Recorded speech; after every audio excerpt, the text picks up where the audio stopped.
Video പഴഞ്ചൊല്ലുകളെ കുറിച്ചാണ്. ഉപ്പ് തിന്നവൻ വെള്ളം കുടിക്കും, തെറ്റ് ചെയ്തവൻ ശിക്ഷ അനുഭവിക്കും. ഉപ്പ് തിന്നാൽ ദാഹം തോന്നും, വെള്ളം കുടിക്കാതെ പറ്റുകയില്ല. ഉപ്പിൻ്റെ സ്വഭാവം അതാണ്. അതുപോലെ തന്നെ തെറ്റ് ചെയ്തവന് ശിക്ഷ അനുഭവിക്കാതെ തരമില്ല. അലിഖിത നിയമമാണത്. ശിക്ഷയുടെ തീക്ഷ്ണത തെറ്റിൻ്റെ തോത് അനുസരിച്ചായിരിക്കും. ചെറിയ തെറ്റിന് ചെറിയ ശിക്ഷ. ശിക്ഷയെ ഭയന്ന് മനുഷ്യൻ തെറ്റുകൾ ചെയ്യാതിരിക്കാൻ ശ്രമിക്കും. മനഃപൂർവ്വം ചെയ്യുന്ന തെറ്റുകൾക്ക് കാഠിന്യം കൂടിയ ശിക്ഷ തന്നെ കൊടുക്കണം.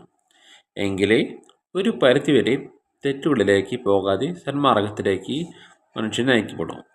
കുറ്റം ചെയ്തവൻ നിയമത്തിൻ്റെ ദൃഷ്ടിയിൽ രക്ഷപ്പെട്ടാലും ദൈവത്തിൻ്റെ ശിക്ഷ അനുഭവിക്കാതെ നിവൃത്തി ഉണ്ടാവില്ല. ഇന്നത്തെ വീഡിയോ ഇവിടെ നിർത്തുന്നു.